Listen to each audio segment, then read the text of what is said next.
I'm quite interested in how you started. You know, Well, when I started acting when I was in my 20s. I acted as an amateur for ages, but I turned professional, if you like, when I was in my 20s.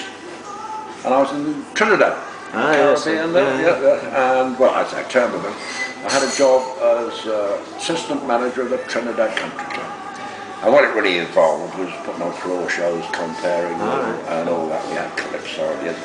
And anyhow, I messed about that for about a year, and thought, you know, at my best, I'm only going to be a big fish in a very small pond here. So I came back to England and took myself to drama school. I went to Central School of Speech and Drama.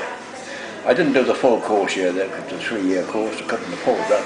I did about a year and a half. right, And then, funnily enough, I couldn't get any work. You're right to be doing interviews, don't call us, we'll call you, all that rubbish. So I couldn't get any work, so I started as a manager myself. And I ran a little repertory company. That's a terrible word. We do a new play every week. right, okay, okay. Just learning lines and stuff. However, I started a repertory company at King's Theatre, Gainsborough. And from there, a friend of mine sent over a play, which is a brand new play. Usually in reps, you just do old West End hits. And I did this play. It was in the days when the theatre was very strict. We had the Lord Chamberlain who used to say, but it was a little bit naughty. It was called The Call of the Flesh. And it was a play about venereal disease, as I recall. Anyhow, turned out to be very popular. People came. And so I took it on tour. And did quite well, but suddenly, as the tour finished, actually when pantomime season started, because nobody wanted naughty plays then, they wanted pantomime. And I had a reply from one of my many auditions. And this was from a lady called Joan Littlewood. Yep. Yes, well, she was very famous actually. She was one of the greatest directors of her day, and she wasn't then actually. She was sort of struggling. Right. But I was very pleased to work for her, and I worked for her actually for nearly 10 years. And in that course of that time, she had her own little theatre in the east end of London, theatre workshop. But then we had certain shows, big hits. Okay. And I went to the West End 4 times over. I went Good Soldier Shrike was the first show. What age were you then? What age would you be then? What is that? What age would you be then? Well, I'd be getting 24, 25, 24, 25 then. And then the next time I went up with Brendan Behan's The Choir Fella. That was a big hit, that was. And that was, of course, in the days when we were still hanging people. And it was an really packed a punch, that play. The next time I went back was another Brendan show called The Hostage. And then the last show I ever did in the West End was a show called Things They What They Used to Be. Hostage actually went to Broadway as well. I did a year on Broadway, and so really I spent my early days, I didn't see a camera until I was nearly 30. Right. And the first thing I did on television was extracts from Things They What the shows, big high hit Things They What They Used to Be. See, I've printed out a big list so that I can try and get, because you know, you've got I've got quite credit. You've got quite a history. So, Yeah. So the first ever thing you did First thing on screen was for both BBC and commercial television. Right. They invited myself and Miriam Carlin, who played my opposite number, to come and sing the song Things They What They Used to Be. Now, another story about it. The words in the stage show were too rude for the television in those days.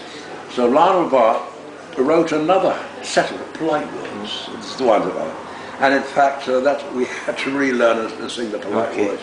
I remember used to once sing Golden Days of Yore, Poncy's killed a lazy whore, things like that. Lionel Bart. I stopped for gas about a quarter of a mile back down the road. Is there a filling station there?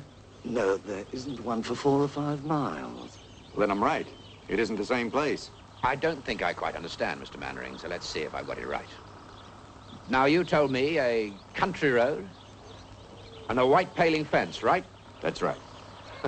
There they are, sir. Then on top of that, there's your car. It is your car, I suppose? Oh, yes. My car. Of course it is. The accident didn't happen here. Where were you born? I was actually born in Malaya. Malaya? Yeah, my dad was in the rubber business out there. Ah, And I was born in Penang State Hospital. okay. But I didn't stay there long, 'cause sadly my mum died shortly after I was born, and I was shipped back to England. I lived with my grandparents for years. I didn't actually meet my dad. I was aware of meeting my dad when I was about 8 or 9 years old, because he came back from there and the rubber business. So you were brought up in... Brought up by my granny and granddad in Southsea, Portsmouth. Okay. And I was, as I say, I was 9. By the time I was 9, war had broken out. And Dad had come back to England and he'd opened a pub in Salisbury called the Rose and Crown. And I came back. He'd married again, a marvellous woman with my stepmom, where he took me over. So therefore I was a mixture, actually, being a Southsea man and a Salisbury man. Yeah. Not during working hours. Not even if she's the wife of one of your mates. Down ya. You'll get out sooner or later then, Lonely, and God help you. Ballcocks. What? I said Ballcocks. I've got 6 lovely copper ones for you. I'll go fetch them. I thought you were being disgusting again. Lucky little swine. Come to a sticky end now.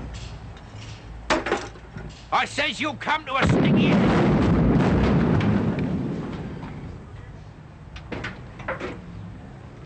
There's a fame and fortune, or whatever you call it. I only got to be well known when I hit Dave. And I wasn't in the business, and I did, as you see, a hell of a lot of stuff. Yeah. But You didn't become like a household name yeah, or you have recognised a in the running street. character Yeah. in a successful TV series. Yeah. It isn't actually you that becomes the star; it's the character you play. Exactly, of course. Yeah, of course. And that can be a bit of a bugbear, especially for younger actors.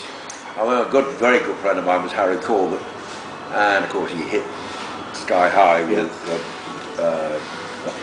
Steptoe. Yep. Yeah, and he said, well, it's been lovely and the money's been great, but it's messed me about. He wanted to be a more Nobody serious actor, offered didn't me he? any other jobs than That's right. being a rubbish man, you know. And he was a very good actor. Actually, he did a lot of theatre work and thing.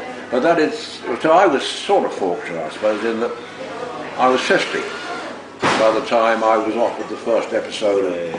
So I'd done a lot. So you had a fair amount of different stuff that you'd done. I mean, you did a fair amount of different stuff that you'd done. Oh yeah, I mean, as I say, the first, after Things They Want They Used to Be, well actually when Things They Want They Used to Be was on, I was offered a running part in a TV series, Francis Drake series. All right.